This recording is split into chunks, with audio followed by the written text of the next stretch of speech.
Hey everyone, I just wanted to do a quick review of this Toothless Blast and Roar mask that I purchased from Target at $29.99 plus tax. This is from the new live-action How to Train Your Dragon movie that will be releasing in theaters next month. Take a look here at the box. Spin the box around here and actually see that there are multiple modes for this mask that you'll be able to put it in. Take a look at what those modes are. It includes light and a misting effect.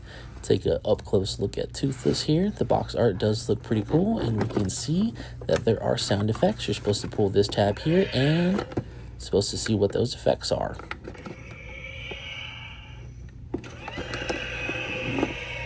All right, now let's see how to open this. Flip the box here and see the underside, and there are actually some pull tabs that you can pull this apart and open. Hopefully it's not too much of a struggle on camera. Aha, let's see what we have here. Probably the most important thing that most of us will look at, promptly throw out, because we'll figure out how to do it by ourselves. But don't do that. Make sure to take a look at the instructions and see what those are. Looks like there is some instructions on how to fill up the water and how to adjust the mask, what kind of batteries are used, and how to use each mode. Aha, and just as I suspected, here are the remaining parts for the mask. You can't see inside the box, but it looked like there was only one set of ears, and it kind of makes sense because the box would need to be much bigger if both were already on. These look like they should just kind of pop into place on the mask. Take a look at them here. Yep, should just clip right in.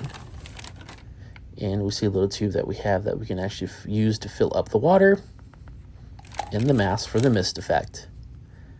And the other side. Naturally, I would struggle opening this and was able to cut this down, but you see the tape here that is holding them together with some pull tabs. Once you're able to get those out, these actually pop out very easily. And let's throw in a choppy cut here because I did not want you guys to have to see me struggle for 45 seconds as I did trying to get that piece of tape off. Here he is. Here is Toothless. So this tab right here actually does come out pretty easily. I'm making it look much more difficult than what it actually is. But you'll see that we're able to pull Toothless out here. And now he is free from the box. Next thing we'll want to do is pull out this plastic tab here. And hopefully this is not a struggle like pulling Toothless out of the box was. Little bit of a fight here, but alas, we are able to get this plastic piece out. Now I know Toothless is not fully assembled here, but he looks darn cute as it is, so let's go ahead and make sure we pop this side in here. Now it does clip in and you will hear it pop into place. Take a look at the back side and actually look at those eyes. Those are adorable. Now let's pop this side into place here. Again, it will clip into place. And let me make sure I do that right. All right, let's see what the actual inside of the mask looks like. A point of view from Toothless perspective. So we have a chin strap here. Now that Toothless is free, let's hear what he sounds like. Very cool. Now the plastic on my mask actually does look a little bit dirty, so I'm going to figure out how to clean that up.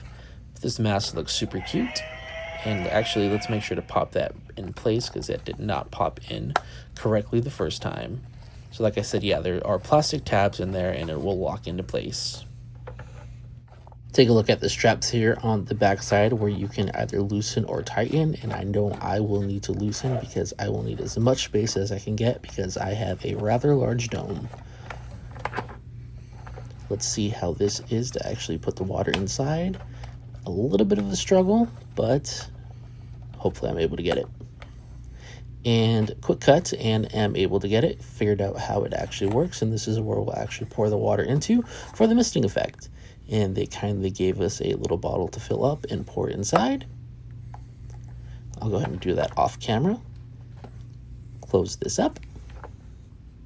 So cute. So again, I said there are different modes that you'll be able to put it in. One is just the sound effect. And then that last one that it was on actually is the mist effect. So let me go ahead and put this on. I did mention before that I do have a pretty big head, and I can already tell that this is a little bit of a tight fit. It is kind of cutting in onto my temples up here above and can kind of feel a lot of pressure in it. It's not something that I'd wear for a very long time, but we see how the jaw is actually supposed to activate the effect, but because it is so tight here in this area, feeling a lot of pressure, and I'm actually not able to do it and not able to work it the way that I'm supposed to, so I'm gonna have to move this by hand. Now, I mentioned I was going to do this off camera, but figured what the heck, I have the camera going. Let's just go ahead and record it. Hopefully it's not too much of a struggle just to pour water inside here. I can do this with one hand. And I'm definitely going to make sure to wipe off this excess water after closing this up.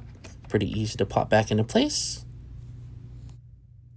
Let's see how this misting effect works. Like I said, I'm going to have to do this manually because I'm not able to actually use the strap as intended. And of course, I'm going to have to open up my mouth and pretend I'm a fire-breathing dragon as well. Let's go ahead and turn the lights off and see how we can see that light effect. Wow, that looks really cool. Yeah, that's awesome. Let's just turn side. Turn to the other side. Again, I got mine from Target, and hopefully it releases from other retailers soon. Overall, this is really cool, but unfortunately for me, it is too small. My head is about 25.5 inches, and this is just too small. I hope it fits you, and I hope you enjoy the new movie.